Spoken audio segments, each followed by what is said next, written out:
दोस्तों इस वीडियो में हम बजाज ईएमआई कार्ड के बारे में डिस्कशन करेंगे। इस वीडियो में ना मैं आपको पूरा का पूरा अभी लाइव अप्लाई करके दिखाऊंगा कि कैसे हम जो है बजाज ईएमआई कार्ड घर बैठे बैठे अपने लिए अप्लाई कर सकते हैं। लेकिन सबसे पहले लोगों को बहुत ज़्यादा कंफ्यूजन होता है कि जी ये जो बजाज ईएमआई कार्ड है, जिसे हम बजाज ईएमआई कार्ड तो बोलते हैं या फिर कई लोग इसे जीरो कॉस्ट ईएमआई कार्ड भी बोल देते हैं। अब कुछ लोगों का तो ये कहना है कि ये कार्ड बहुत अच्छा है, लेकिन कुछ लोग कहते हैं कि कार्ड कहता है कि जीरो कॉस्ट ईएमआई कार्ड है, लेकिन जब हम कोई ना कोई सामान लेने जाते हैं तो स्टार्टिंग में ही प्रोसेसिंग फीस बहुत ज़्यादा लगा देते हैं।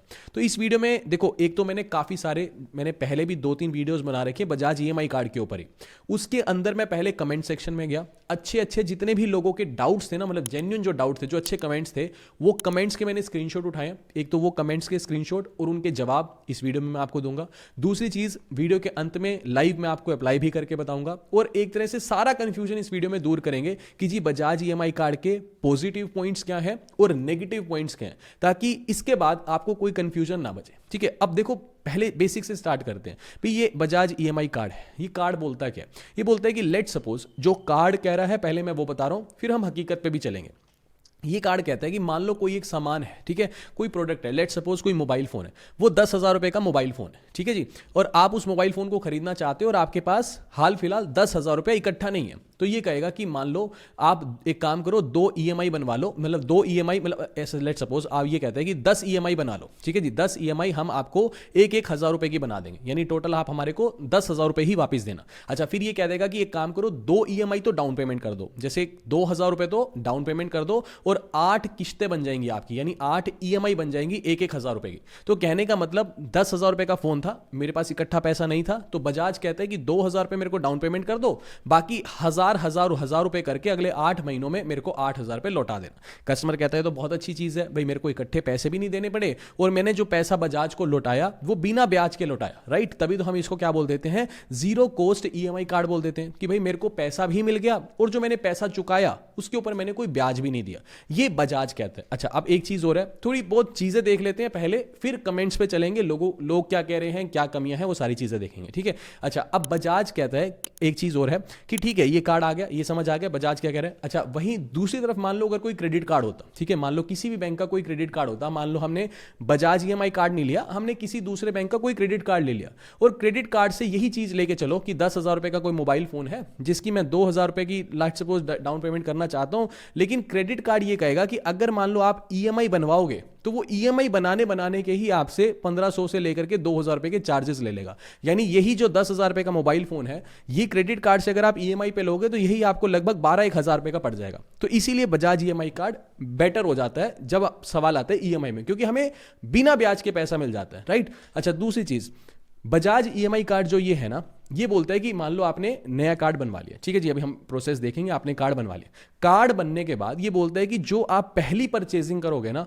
वो आप ऑनलाइन नहीं कर सकते। आप ये नहीं कह सकते कि मेरे पास ये कार्ड आ गया, इस कार्ड से मैं पहला सामान अमेजोन या फ्लिपकार्ट से जाकर के इस कार्ड का यूज करके मंगवा लूंगा। नहीं, बजाज कहता है कि जो पहला सामान आप खरीदोगे वो आपको ऑफलाइन ही खरीदना पड़ेगा, आप ऑनलाइन पहला प्रोडक्ट नहीं खरीद सकते। एक बार आपने ऑफलाइन कोई सामान खरीद लिया, उसके बाद चाहे आप ऑनलाइन खरीदो चाहे ऑफलाइन खरीदो, उसमें बजाज को कोई प्रॉब्लम नहीं है, लेकिन पहला जो परचेजिंग आपकी वो आपको ऑफलाइन ही करनी पड़ेगी, ठीक है? इस वीडियो में मैं आपके सारे डाउट्स दूर कर दूंगा। मुझे नहीं लगता इसके बाद कुछ भी आपका सवाल बचेगा। मैंने बहुत ज़्यादा कमेंट्स देखे, जितने कमेंट मेरे को जेन्युइन लगे मैंने सारे उठा करके यहाँ पे रख दिए, ठीक है? उसके बाद अभी डिस्कस भी करेंगे सारा।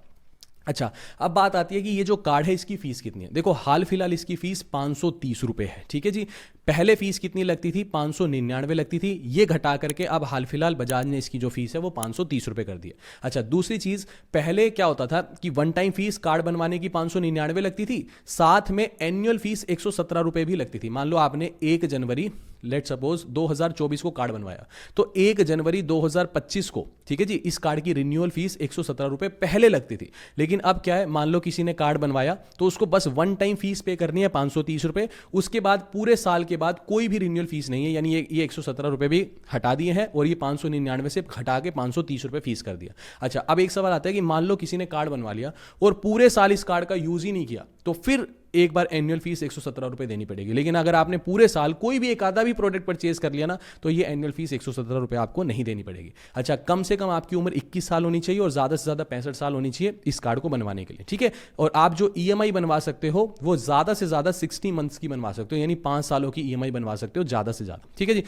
अब ये मैंने आपके सामने जो चीज़ें रखी, ये सारी चीज़ें थी जो बजाज ने अपनी वेबसाइट पे लिखा हुआ है, जो बजाज कहता है। अब कुछ एक सवालों पे आते हैं जो लोगों के सवाल हैं, ठीक है। ये एक एक करके कमेंट है, बस नाम और उनकी फोटो मैंने ब्लर कर दी है, वो अलाउड नहीं है यूट्यूब पे किसी का भी नाम दिखाना, बट ये मैंने स्क्रीनशॉट कमेंट सेक्शन से जाके निकाला है।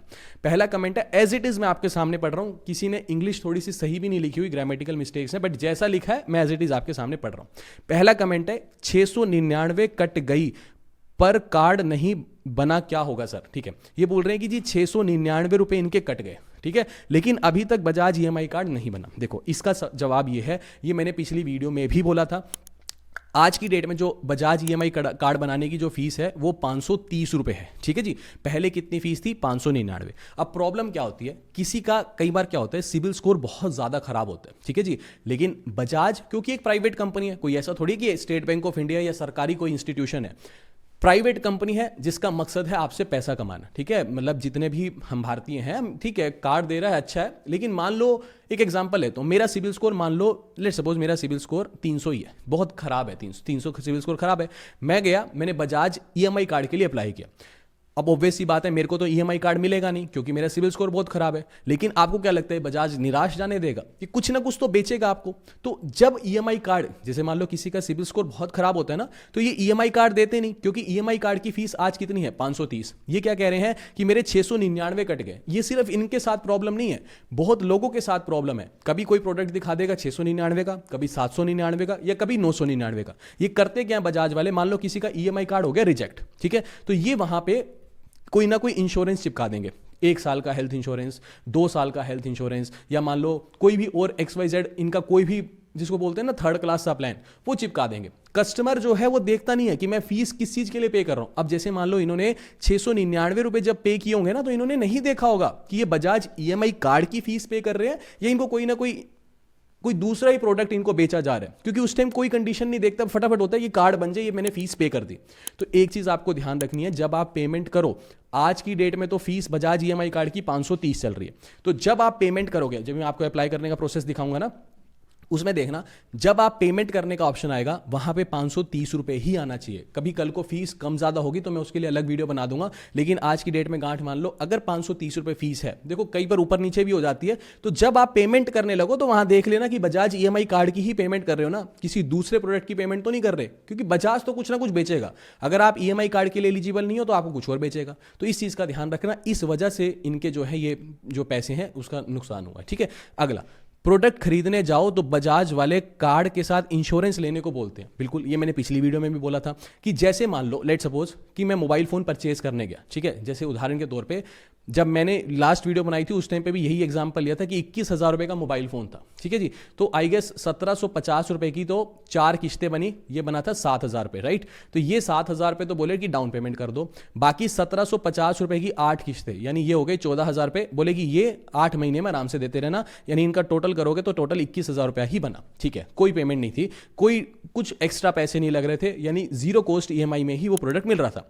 लेकिन बजाज वाला बंदा जैसे ही उस दुकान पे आया, वो बोला कि आपको अपने लिए एक हेल्थ इंश्योरेंस लेना पड़ेगा, तभी मैं ये जो आपका लोन है इसको प्रोसेस करूंगा। अब वही चीज है, वो खड़े हो जाते हैं वहां पे, मतलब एक होता है ना कि ये लेना ही पड़ेगा, हेल्थ इंश्योरेंस नहीं लेना तो जो आप मोबाइल फोन खरीद रहे हो तो आप प्रोडक्ट इंश्योरेंस खरीदो, तो क्रॉस सेलिंग करते हैं। देखो सिंपल सी चीज है, बजाज एक प्राइवेट कंपनी है, राइट। अब वो समाज सेवा करने के लिए तो बैठी नहीं कि भाई आपको ये बोल रही है कि 21,000 रुपए का सामान है तो आप 4 किस्तें यानी 7,000 रुपए डाउन पेमेंट कर दो और 14,000 रुपए धीरे धीरे 8 महीनों में लौटा देना। अब समाज सेवा तो नहीं कर रही, तो वही चीज है कि आपको या तो कुछ ना कुछ क्रॉस सेलिंग की जाएगी, या तो वो कहेगा हेल्थ इंश्योरेंस लो या product insurance low. Being a customer, आप किसी दुकान पे गए, आपने उस दुकानदार को कहा कि मेरे को मोबाइल फोन परचेज करना है और मैं बजाज EMI कार्ड से परचेज करना चाहता हूं, तो ऑब्वियस ही बात है दुकान वाला बजाज EMI कार्ड वाले बंदे को बुलाएगा कि ठीक है कस्टमर आया जिसको लोन मतलब EMI पे बजाज EMI कार्ड का यूज करके ये प्रोडक्ट खरीदना है, तो बजाज वाला बंदा आएगा। तो आप उस बंदे से पहले ही क्लियर कर लो कि देखो आपने आना है तो आओ, ठीक है, या फिर दुकानदार को बोलो मैं दूसरी दुकान से खरीद लूंगा, आप बजाज ईएमआई कार्ड पे मेरे को सामान दिलाओ और मैं कोई भी एक्स्ट्रा प्रोडक्ट नहीं खरीदूंगा उनका, ना मैं उनका हेल्थ इंश्योरेंस खरीदूंगा, ना मैं उनका कोई टर्म प्लान खरीदूंगा, ना मैं प्रोडक्ट इंश्योरेंस खरीदूंगा, मैं कुछ भी नहीं खरीदूंगा। भाई आप अगर मेरे को ऐसे मोबाइल फोन दे सकते हो तो वेल एंड गुड है, अगर नहीं दे सकते तो मैं दूसरी दुकान पे चला जाऊंगा। या बजाज वाले को बोलो कि आप तभी आना जब मेरे को बिना कोई सामान चिपकाए, अगर आप इस लोन को डिसबर्स कर सकते हो तो तभी आना। तो इसमें एक चीज होती है कि पहले ही अगर आप क्लियर हो जाओगे ना, तो देखो दुकानदार के ऊपर भी तो प्रेशर है ना, दुकानदार, हर दुकानदार के अच्छे लिंक्स होते हैं बजाज ईएमआई कार्ड, जो एक तरह से मार्केट में जो लोग घूम रहे हैं ना बजाज ईएमआई कार्ड, मतलब जो दुकान दुकान पे जाते हैं, उन सबके साथ दुकान वालों के अच्छे रिलेशन होते हैं। तो दुकान वाले को भी तो अपना प्रोडक्ट बेचना है, तो वो ऑब्वियसली उसको मना लेगा। तो ये चीज आपके हाथ में है। वो कहते हैं कि ठीक है ये लेना पड़ेगा वरना नहीं होगा, भाई उसके भी टारगेट हैं, उसको भी बेचना है, तो इसका सिंपल से यही इलाज है। लेकिन हाँ, आप लोगों को प्रेशराइज किया जाता है, ठीक है। चलो उसके बाद अगला है ये कमेंट, ये कह रहे हैं कि I was bought this card, थोड़ी इंग्लिश गलत लिखी है बट कोई बात नहीं, after seeing your previous videos sir, actually I always follow your guidance but this time my worst experience with Bajaj Finserv card. I bought this card in last week, paid 550 rupees but KYC is not approving. वही चीज़ है, देखो पहले card की fees 599 चल रही थी, अब 530 रुपये हो गई है। अब वही इन्होंने गलती करी, इन्होंने 550 रुपये दिए हैं। 550 रुपये की कार्ड की फीस कभी हुई ही नहीं, तो इनके साथ भी वही सेम प्रॉब्लम हुई है जो ऊपर इनके साथ हुई है। तो वही चेक कर लेना प्लीज़, अगर आपका सिबिल स्कोर ठीक है तो ही आपको बजाज EMI कार्ड दिया जाएगा। अगर आपका सिबिल स्कोर खराब है, ठीक है, मतलब ये ठीक है थोड़ा बहुत 19 भी सिबिल स्कोर होता है तो बजाज EMI कार्ड मिल जाता है, लेकिन जब आप पेमेंट करो तो प्लीज़ वहाँ चेक कर लो कि आप बजाज EMI कार्ड की ही पेमेंट कर रहे हो या नहीं कर रहे हो, ठीक है। चलो खैर आगे बढ़ते हैं। अगला कमेंट ये है, कह रहे हैं कि जी लोकेशन इशू रहता है ऑफलाइन परचेज के टाइम, कहीं से भी परचेज नहीं कर सकते इस कार्ड से, आधार कार्ड में जो एड्रेस है उसके 20 किलोमीटर के अंदर ही डिलीवरी। ये इंपॉर्टेंट पॉइंट है, बहुत इंपॉर्टेंट पॉइंट है। देखो प्रॉब्लम क्या होती है, मैंने नीचे लिखा भी था, ठीक है, अच्छे से समझाने के लिए। मान लो लेट सपोज आपका आधार कार्ड में जो एड्रेस है, ठीक है जी, वो दिल्ली का है, राइट, और आप हाल फिलहाल मुंबई में जॉब कर रहे हो, ठीक है। अब आप मुंबई में जॉब कर रहे हो तो ऑब्वियस सी बात है यहीं पे किराए के मकान पे कहीं ना कहीं रह रहे होगे। अब मान लो आप ऑनलाइन वीडियोस देख लेते हो, ठीक है, और आपने मुंबई में बैठ करके ही बजाज EMI कार्ड अप्लाई कर दिया, ठीक है जी, बजाज EMI कार्ड अप्लाई हो गया। और बजाज EMI कार्ड अप्लाई होगा तो आप एक्साइटेड हो कि भाई मेरे को फ्लिपकार्ट से कुछ मंगाना है, अमेजोन से कुछ मंगाना है, ठीक है, क्योंकि ऑनलाइन तो क्रॉस सेलिंग का कोई फंडा ही नहीं बैठता कि कोई कहेगा कि हेल्थ इंश्योरेंस लोगे तभी प्रोडक्ट, वो तो ऑफलाइन ही होगा। लेकिन बजाज का रूल क्या है, पहला प्रोडक्ट तो आपको ऑफलाइन ही खरीदना पड़ेगा। ये रूल है, बेकार है, मैं तो ऑब्वियसली बात कह रहा हूँ कि रूल बेकार है, लेकिन खरीदना पड़ेगा। कार्ड बेकार नहीं है, देखो कार्ड अच्छा है, बट जो एक आधे रूल हैं इसमें कुछ कस्टमर्स को प्रॉब्लम होती है। किनको ज़्यादा प्रॉब्लम होती है, जो अपने आधार कार्ड के एड्रेस पे नहीं रह रहे उनको। अब हुआ क्या इनके साथ, प्रॉब्लम क्या हुई कि एक एग्जांपल ले रहा हूँ, मान लो ये दिल्ली रहते हैं और ये मुंबई में जॉब कर रहे हैं, ठीक है जी। अब मुंबई में मान लो इन्होंने कार्ड बनवा लिया, पहला प्रोडक्ट तो इनको अब ऑफलाइन ही खरीदना पड़ेगा। और ऑफलाइन खरीदने के लिए रूल ये है कि जो आपका आधार कार्ड का एड्रेस है ना, उसके कम से कम पकड़ के चलो 20 से 40 किलोमीटर के रेडियस के अंदर अंदर। मान लो जैसे फॉर एग्जांपल कि कोई दिल्ली में रह रहा है, ठीक है, तो दिल्ली में जो उसका आधार कार्ड का एड्रेस है ना, उससे 20-40 किलोमीटर के एरिया के अंदर अंदर ही किसी दुकान से उसको प्रोडक्ट खरीदना पड़ेगा। वो ये नहीं कह सकता कि मैं दिल्ली में रह रहा हूं तो चलो ठीक है मैं हरियाणा में जाकर के ये प्रोडक्ट खरीद लूंगा, नहीं। अगर तो 20-40 किलोमीटर के अंदर आ रहा है, ठीक है, जो दुकान, तो वहीं पे ही उसको उसी दुकान से ही कोई ना कोई प्रोडक्ट खरीदना पड़ेगा। अब इनके साथ प्रॉब्लम क्या हो जाएगी, ये तो मुंबई रह रहे हैं और पहला प्रोडक्ट ऑफलाइन ही खरीदना पड़ेगा, और ऑफलाइन खरीदने के लिए जो आधार कार्ड का एड्रेस है उसके 20-40 किलोमीटर के अंदर ही खरीदना पड़ेगा। तो पहला ही प्रोडक्ट ये नहीं खरीद पा रहे, मान लो अब इनका चक्कर साल में एक बार लगे या 2 साल में एक बार लगे, तो इनके लिए तो कार्ड यूजलेस हो गया ना। क्यों? क्योंकि मुंबई में ये पहला प्रोडक्ट खरीद नहीं पाएंगे, और पहला प्रोडक्ट जब तक नहीं खरीदेंगे तब तक ऑनलाइन शॉपिंग नहीं स्टार्ट कर पाएंगे। तो एक तरह से प्रॉब्लम हो गई ना भाई। तो ये चीज़ आपको ध्यान रखनी है, कार्ड मत बनवाना अगर आप अपने आधार कार्ड के एड्रेस पे नहीं रह रहे, या आधार कार्ड के एड्रेस पे आपका फ्रीक्वेंटली दोबारा विजिट नहीं हो पाता, ठीक है। तो इन चीज़ों का आप ध्यान रखना।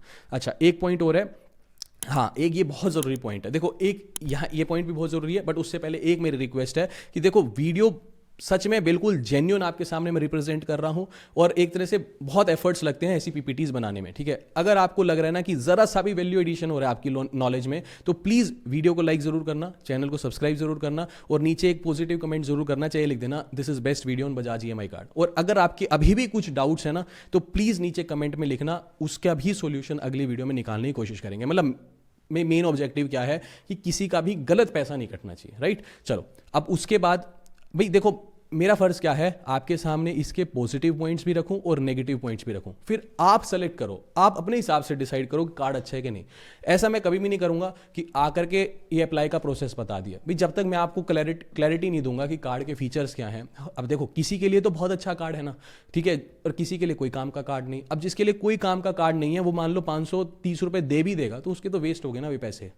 तो ये चीज़ है, ठीक है। चलो अगला पॉइंट क्या कहता है, ये कहता है अब एक चीज़ है, जैसे मोबाइल फ़ोन परचेज़ किया, ठीक है, मेरे सामने एक ने वॉशिंग मशीन परचेज़ की थी, मैं जहाँ रहता हूँ उसके आसपास ही, ठीक है। दोनों ने जब सामान परचेज़ किया ना, मेरे को वॉशिंग मशीन का प्राइस याद नहीं आ रहा, शायद 18,000 था और मोबाइल फ़ोन था 21,000 रुपये का, ठीक है। ये अलग अलग दो लोग थे। तो इन्होंने जब सामान परचेज़ किया तो इनके सिर्फ और सिर्फ पहली जो ट्रांजैक्शन थी ना, उस पर 117 रुपये लगे थे। जो पहली किस्त थी उस पर 117 रुपये फालतू लगे थे। बाकी जैसे 21,000 रुपये का मोबाइल फ़ोन था ना, तो 21,000 रुपये ही वापस लौटाए थे, और 18,000 की मशीन थी तो 18,000 रुपये ही वापस लौटाए थे। कोई प्रोसेसिंग फीस, कोई फाइल चार्ज नहीं लगा था, ठीक है। तो ये बात बिल्कुल ठीक है कि कुछ प्रोडक्ट्स के लिए जो बजाज बोलता है कि जीरो कॉस्ट EMI कार्ड है, वो बिल्कुल सही बोलता है, उसमें कोई प्रॉब्लम नहीं है। लेकिन कुछ एक ऐसे प्रोडक्ट भी हैं जिसके ऊपर प्रोसेसिंग फीस लगती है। मैं बहुत सारे कमेंट्स देख रहा था, कुछ लोग बोल रहे हैं कि मैंने सामान लिया जीरो कॉस्ट EMI कार्ड पे, जीरो कॉस्ट EMI पे मिल गया भाई, मेरा कोई भी ब्याज नहीं लगा। लेकिन कुछ एक सामान जब लिया गया, कुछ एक कमेंट्स ऐसे भी थे कि भाई मैं सामान लेने गया, 25,000 रुपये का सामान था, उसके ऊपर 2,000 रुपये की तो प्रोसेसिंग फीस बोल रहा था। बोले कि जी फिर जीरो कॉस्ट EMI कार्ड कैसे हुआ? बिल्कुल सही बात है। अब इसके लिए मैंने जब एक शॉप पे जाकर के इलेक्ट्रिक स्कूटी की कोटेशन ली, यही पता करने के लिए कि क्या हर एक प्रोडक्ट पे चलता है जीरो कॉस्ट EMI कार्ड या फिर प्रोसेसिंग फीस लगती है। तो जब इलेक्ट्रिक स्कूटी की एक कोटेशन ली तो वो स्कूटी ऐसा नहीं था कि कोई ब्रांड की नहीं थी, वो असेंबल्ड होती थी, मतलब समझ के बात को। तो स्कूटी की जो वैल्यू थी वो मार्केट प्राइस था उसका 50,000 रुपये, ठीक है जी। तो 50,000 रुपये उसका मार्केट प्राइस था। तो जब ये मैंने पूछा कि अगर हम इसे बजाज EMI कार्ड का यूज करके लेते हैं तो क्या होगा, तो उसने बजाज EMI कार्ड वाला जो एम्प्लॉय है उसको फोन किया और उससे पूछा, तो उसने कहा कि इस स्कूटी के ऊपर 6,000 रुपए की प्रोसेसिंग फीस लगेगी। यानी अगर आप बजाज EMI कार्ड से लेते हो तो 56,000 रुपए की ये स्कूटी पड़ेगी, और ये 56,000 रुपए फिर आप धीरे धीरे करके किस्तों में उतार सकते हो, चाहे ज्यादा से ज्यादा 5 सालों की किस्तें आपकी बन जाएगी। तो 6,000 रुपए की मेरे को एज अ प्रोसेसिंग फीस देनी पड़ेगी। तो कुछ एक प्रोडक्ट ऐसे हैं जो आपको जीरो कॉस्ट EMI कार्ड पे मिल जाएंगे, और कुछ एक ऐसे प्रोडक्ट हैं जिसके अंदर आपको प्रोसेसिंग फीस देनी पड़ेगी। तो इसमें कंफ्यूजन मत करो कि जिसके ऊपर देनी पड़ेगी। अब होता क्या है ना, कुछ लोग दे देते हैं प्रोसेसिंग फीस, फिर बोलते हैं कि जीरो कॉस्ट EMI कार्ड कैसे हुआ। देखो असल में कंफ्यूजन तो है। बेस्ट ये चीज है कि देखो कार्ड अच्छा है, बहुत मान के चलो कि 50-60% की जो प्रोडक्ट्स हैं उसके ऊपर जीरो कॉस्ट EMI कार्ड है, 50-60 मतलब 51% प्रोडक्ट ऐसे हैं जिसके ऊपर कुछ ना कुछ प्रोसेसिंग फीस देनी पड़ेगी। अब ये तो फिर आपको डिसाइड करना पड़ेगा कार्ड लेने के बाद। आप पहले तो ये डिसाइड करो कि कार्ड लेना है कि नहीं लेना। दूसरी चीज, अगर लेते हो वो फिर बाजार में जाते हो तो कुछ प्रोडक्ट मिलेंगे जो आपको जीरो कॉस्ट EMI पे मिल जाएंगे, कोई ब्याज नहीं देना। कुछ एक में प्रोसेसिंग फीस देनी पड़ेगी। अब जहां प्रोसेसिंग फीस मान लो लग रही है, फिर ये आपको डिसाइड करना पड़ेगा ना कि वो प्रोडक्ट आप कैश दे के लेना चाहोगे या फिर बजाज कार्ड से लेना चाहोगे। तो ये चीज है, ये इसलिए मैंने यहां पे इस पॉइंट को भी क्लियर कर दिया। अच्छा, अब एक जैसे मैं आपको इनवॉइस दिखा देता हूं, ठीक है। ये प्रोडक्ट खरीदा गया था, ऑनलाइन ही कोई प्रोडक्ट था, ठीक है, कोई कोर्स वगैरह था, तो ये बजाज EMI कार्ड का यूज करके लिया गया, ठीक है। ये प्रोडक्ट की वैल्यू कितनी है, 12,767 रुपए। तो मैं आपको दिखा रहा हूं कि इसके अंदर क्या कैलकुलेशन बैठी थी। तो ये 12,767 रुपए का था। बोले कि जी 2 किस्तें, टोटल जो है 12 किस्तें बनी, ठीक है, जिसमें से बोले कि 2 किस्तें तो डाउन पेमेंट करनी पड़ेगी, उसके बाद 10 किस्तें धीरे धीरे करके हर महीने उतार देना। तो हर एक जो किस्त बनी थी वो 1,064 रुपए की बनी थी। तो 2 किस्तें यानी इसको 2 से मल्टीप्लाई कर लो तो ये आ गया 2128 रुपीज, ठीक है। ये तो 2128 रुपीज तो हमने कर दी डाउन पेमेंट। उसके बाद पेंडिंग लोन कितना हो गया, 12,767 में से 2128 हटा दो तो ये हो गया 10,640 रुपए। अब 10,640 रुपए की 10 किस्तें बन गई, यानी 1,064 की 10 किस्तें बन गई, यानी 10,640 रुपए, राइट। अब देखो इसका इनवॉइस उठाते हैं। ये देखो एक सेकंड, ये कब की परचेज है, 28/7/2023 की। अब मैं आपको इसका इनवॉइस दिखाता हूं, स्टेटमेंट दिखाता हूं। तो 10 जुलाई 2023 को देखो 2128 रुपीज हमने दे दिए, यानी 2 किस्तें डाउन पेमेंट में चली गई, ठीक है। उसके बाद अगला महीना आ गया, यहां पे देखो 1,064 रुपए कटे, यानी पहली किस्त में 1,064 की किस्त बनी थी, 1,064 ही कटे। उसके साथ पहली किस्त में कितने कट गए, 117 रुपए कट गए। अब ये 117 क्यों कटे, क्योंकि बजाज बोलता है हर एक में कि जो पहली EMI होगी वो 1,064 की थी प्लस 117 रुपए कटेंगे, ये कन्वीनियंस फीस के नाम के काटते हैं और ये वन टाइम फीस होती है, ठीक है जी। तो यहां पे क्लियरली मेंशन है, दोबारा आ जाओ। उसके बाद अगले महीने देखो 1,064 कटे और कुछ नहीं कटा, फिर अगले महीने 1,064 कटे, कुछ नहीं कटा, फिर 1,064 कटे, कुछ नहीं कटा, 1,064 कटे और उसके अलावा कुछ नहीं कटा, ठीक है जी। फिर 1064 कटे, कुछ नहीं कटा, 1064 कटे, 1064 कटे, 1064 कटे, 1064 कटे, यानी ये जब सब कुछ हो गया तो हमारा लोन क्लियर हो गया। बजाज के जब आप ऐप यूज करोगे वहां पे एनओसी आप डाउनलोड कर सकते हो, यानी एनओसी यानी नो ड्यू सर्टिफिकेट, यानी कोई भी लोन पेंडिंग नहीं है। तो वही चीज है। अब इसके अंदर जैसे ये मैंने आपको एग्जांपल दिया, तो इसके अंदर सिर्फ 117 रुपए कटे, कोई प्रोसेसिंग फीस नहीं कटी, आपके सामने ही है। लेकिन हाँ, जब मैंने इलेक्ट्रिक स्कूटी की कोटेशन ली तो उन्होंने सीधा कहा कि 50,000 की स्कूटी है लेकिन 6,000 प्रोसेसिंग फीस लगेगी, राइट। तो ये चीज है भाई, देखो कुछ ना कुछ प्रोडक्ट पे प्रोसेसिंग फीस लगेगी, कुछ ना कुछ प्रोडक्ट पे प्रोसेसिंग फीस नहीं लगेगी, ठीक है जी। चलो अब मैं आपको जो है, अब ये तो आपको डिसाइड करना है कि लेना है कि नहीं लेना। मैंने आपके सामने एक जेन्युइन और ऑनेस्ट फीडबैक रख दिया, ठीक है जी। तो अब मैं आपको एक बार फटाफट से प्रोसेस बता देता हूँ। जो लोग इंटरेस्टेड हो ले सकते हो, ऐसा नहीं है, बट जिसको लग रहा है, मान लो जैसे मैंने आपको बताया कि कोई आधार कार्ड का जो एड्रेस है उधर रहता ही नहीं है, दूसरी जगह रहता है, तो फिर वो लेके क्या करेगा, राइट। तो मैं आपको प्रोसेस बता देता हूँ, रेस्ट आपके ऊपर डिपेंड करता है। अब बजाज ईएमआई कार्ड बनवाने का जो लिंक है वो मैंने नीचे आपको डिस्क्रिप्शन बॉक्स में दे दिया है। जैसे ही उस लिंक पर आप क्लिक करेंगे ना, कुछ इस प्रकार का इंटरफेस आपके सामने दिखाई देगा। अब यहाँ पे ये क्या बोल रहा है, ये ज्यादा से ज्यादा, देखो टॉप पे क्या लिखा हुआ है कि ये 3 लाख रुपए की किसी को लिमिट दे सकता है, यानी ठीक है मैक्सिमम 3 लाख रुपए तक आप यूज कर सकते हो। अच्छा, आपको अप्लाई करने के लिए सबसे पहले नीचे देखो अपना मोबाइल नंबर एंटर करना है। मोबाइल नंबर एंटर करने के बाद नीचे आपको गेट इट नाउ के ऑप्शन पर क्लिक करना है। उसके बाद आपके मोबाइल फोन पर वेरिफिकेशन के लिए एक ओटीपी भेजा जाएगा, वो ओटीपी आपको यहाँ पर एंटर करना है। उसके बाद नीचे सबमिट के ऑप्शन पर क्लिक करना है। उसके बाद अगले पेज पे आपको अपना फुल नेम एंटर करना है, जैसा नाम आपके पैन कार्ड पे लिखा है ना। मान लो किसी का नाम लेट सपोज राकेश शर्मा है और पैन कार्ड पे राकेश शर्मा लिखा है, तो यहां पे भी राकेश शर्मा लिखना है। यहां पे ऐसा मत लिख देना राकेश या फिर राकेश कुमार शर्मा, तो जैसा पैन कार्ड पे लिखा है एज इट इज वैसा ही लिखना। ये करने के बाद नीचे आपको फिर जो है प्रोसीड के ऑप्शन पर क्लिक करना है। उसके बाद अगले पेज पे ये आपसे कुछ बेसिक डिटेल्स बोल रहा है कि फिल कर दो। जैसे सबसे पहले बोल रहे हैं कि अपना फुल नेम एंटर कर दो, फिर आपको अपनी डेट ऑफ बर्थ एंटर करनी है, फिर आपको अपना पैन कार्ड का नंबर एंटर करना है, नीचे आपको अपना पिन कोड एंटर करना है, फिर शहर का नाम एंटर करना है। फिर ये बोल रहे हैं कि अपना जो है एम्प्लॉयमेंट टाइप सेलेक्ट कर लो, कि अगर आप जॉब करते हो तो सैलरीड, खुद का बिजनेस है तो सेल्फ एम्प्लॉयड, जेंडर सेलेक्ट कर लो, मेल हो फीमेल हो, ठीक है जी। ऐसे करने के बाद नीचे फिर आपको प्रोसीड के ऑप्शन पर क्लिक करना है। अच्छा, अगले पेज पे ये क्या बोल रहा है कि ठीक है, मतलब ये थोड़ा सा फेच करा इसने, और उसके बाद ये बोल रहा है कि पैन कार्ड को फेच करके कि मैक्सिमम जिसके लिए मैं अप्लाई कर रहा हूँ, इनको मैक्सिमम जो लिमिट दी गई है वो 1,35,000 रुपए की दी है मैक्सिमम। अगर मान लो किसी का सिविल स्कोर बिल्कुल सुपर एकदम बहुत अच्छा है तो मैक्सिमम ये 3 लाख तक की लिमिट दे सकता है। लेकिन जिसके लिए हमने अप्लाई किया उनको जो मैक्सिमम लिमिट मिली है वो 1,35,000 रुपए की मिली है, ठीक है जी। उसके बाद आपको क्या करना है, नीचे यहां पर प्रोसीड फॉर वेरिफिकेशन के ऑप्शन पर क्लिक करना है। उसके बाद अगले पेज पर ऑटोमेटिकली ये आपकी फोटो वगैरह उठा लेगा और आपका मोबाइल नंबर और सारी डिटेल ये उठा लेगा, आपका एड्रेस भी उठा लेगा। एड्रेस ठीक है तो नीचे कंफर्म, अगर अदरवाइज चेंज हो गया है तो यहाँ पे अपडेट एड्रेस के ऑप्शन पर भी आप क्लिक कर सकते हो, ठीक है। तो जिसके लिए मैं अप्लाई कर रहा हूँ सब कुछ बिल्कुल डिटेल ठीक दिखा रहा है तो मैं नीचे कंफर्म के ऑप्शन पर क्लिक कर दूंगा। उसके बाद अगले पेज पे ये बोल रहे हैं कि जी अब आपकी जो कार्ड की फीस है वो दिखा रहा है। पहले तो ये दिखा रहा है कि जी लोन लिमिट जो है वो 1,35,000 है। उसके बाद नीचे बोल रहे हैं फर्स्ट ट्रांजेक्शन लोन लिमिट, की जो पहली ट्रांजेक्शन आप ऑफलाइन जाके करोगे उसकी जो लिमिट है वो 50,000 है। यानी जो मैं पहली ट्रांजेक्शन करूंगा ना वो 50,000 से ज्यादा का प्रोडक्ट नहीं खरीद सकता। एक बार पहली ट्रांजेक्शन मैंने कर ली, फिर सेकंड ट्रांजेक्शन चाहे मैं 1,35,000 की कर सकता हूं, ठीक है। उसके बाद नीचे ये फीस दिखा रहा है, ये सब कुछ दिखा रहा है। नीचे यहाँ पे 530 रुपये ये फीस दिखा रहा है। उसके बाद नीचे आपको प्रोसीड फॉर पेमेंट के ऑप्शन पर क्लिक करना है। अच्छा जी, उसके बाद यहाँ पे पेमेंट करने के अलग अलग मेथड है, आप यूपीआई से कर सकते हो, नेट बैंकिंग, डेबिट कार्ड, कहीं से भी। तो हम यहाँ पे जो है यूपीआई से पेमेंट कर देंगे। नीचे पे नाउ के ऑप्शन पर क्लिक करेंगे। यूपीआई में भी आप कोई भी ऑप्शन सेलेक्ट कर सकते हो, हम गूगल पे से पेमेंट कर देते हैं, ठीक है। यहाँ से फिर पेमेंट होने के बाद कुछ इस प्रकार का इंटरफेस आपके सामने दिखाई देगा। यहाँ पे आपका जो कार्ड है वो सक्सेसफुली एक तरह से बन चुका है। यहाँ पे आपका कार्ड नंबर भी शो हो रहा है। अब पूरा कार्ड नंबर अभी तो यहाँ देखो स्टार स्टार स्टार स्टार ऐसे दिखा रखा है, लास्ट में 4 अंक दिखा रहा है आपको कार्ड के। आपको पूरे कार्ड की डिटेल देखनी है तो व्यू के ऑप्शन पे भी क्लिक कर सकते हो। जैसे ही आप यहां पर व्यू के ऑप्शन पे क्लिक करोगे आपके मोबाइल फोन पर वेरिफिकेशन के लिए एक ओटीपी भेजा जाएगा, वो ओटीपी आपको एंटर करना है और नीचे सबमिट के ऑप्शन पे क्लिक करना है। उसके बाद यहां पे देखो मैंने सिक्योरिटी रीजंस की वजह से ब्लर कर दिया, फिर आपको यहां पे पूरा का पूरा कार्ड नंबर दिखाई देगा, ठीक है जी। खैर चलो ठीक है। उसके बाद यहां पे आपकी लिमिट वगैरह सब दिखा रहा है। नीचे आपको एक्टिवेट नाउ के ऑप्शन पे क्लिक करना है। उसके बाद ई मैंडेट ये सेट करेगा। ई मैंडेट का मतलब क्या है कि एक सेविंग्स अकाउंट अपना कोई भी बैंक का लिंक कर दो इसके साथ। मतलब जैसे मान लो मैंने कोई पहला सामान खरीदा लेट सपोज 50,000 रुपये का, और मैंने उसकी 5-5 हज़ार रुपये की 10 महीनों की किस्तें बनवा ली।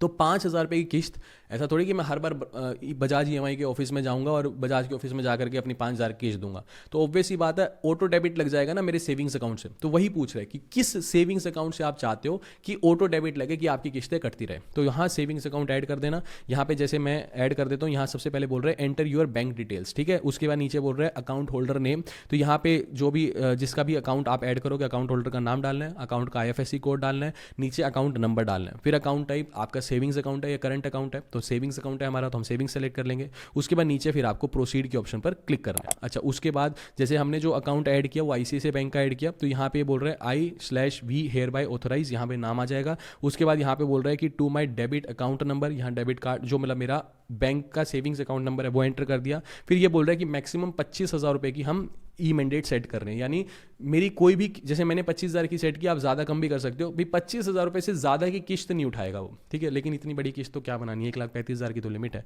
ठीक है। तो ये हो गया। फिर उसके बाद ये सब कुछ करना है, नीचे आपको इस पेज को स्क्रॉल डाउन करना है और नीचे चेकबॉक्स को सिलेक्ट करना है और जनरेट OTP के ऑप्शन पर क्लिक करना है। उसके बाद यहाँ पे आपके मोबाइल फोन पर वेरिफिकेशन के लिए एक OTP भेजा जाएगा, वो OTP एंटर करना है और नीचे फिर आपको वैलिडेट OTP के ऑप्शन पर क्लिक करना है। उसके बाद यहाँ पे आपका जो OTP वैलिडेशन है वो सक्सेसफुली कंप्लीट हो जाएगा और यहाँ पे आपका पास मैसेज आ जाएगा कि आपका जो ई मैंडेट है वो सक्सेसफुली कंप्लीट हो चुका है, ठीक है जी। उसके बाद आपका जो कार्ड है वो एक तरह से एक्टिवेट हो जाएगा। यहाँ पे आप नीचे व्यू कार्ड के ऑप्शन पे क्लिक करके इस कार्ड को देख भी सकते हो। अच्छा, उसके बाद यहाँ से आपका पूरा का पूरा प्रोसेस कंप्लीट हो जाएगा। अब आपको एक काम करना है, प्ले स्टोर या ऐप स्टोर से ये वाली एप्लीकेशन इंस्टॉल करनी है, Bajaj Finserv UPI loan FD mutual fund MF, ठीक है। ये एप्लीकेशन इंस्टॉल करनी है। इस एप्लीकेशन को जब आप इंस्टॉल करोगे ना तो फ्रंट पेज पे ही आपको ये EMI कार्ड बना हुआ दिख जाएगा।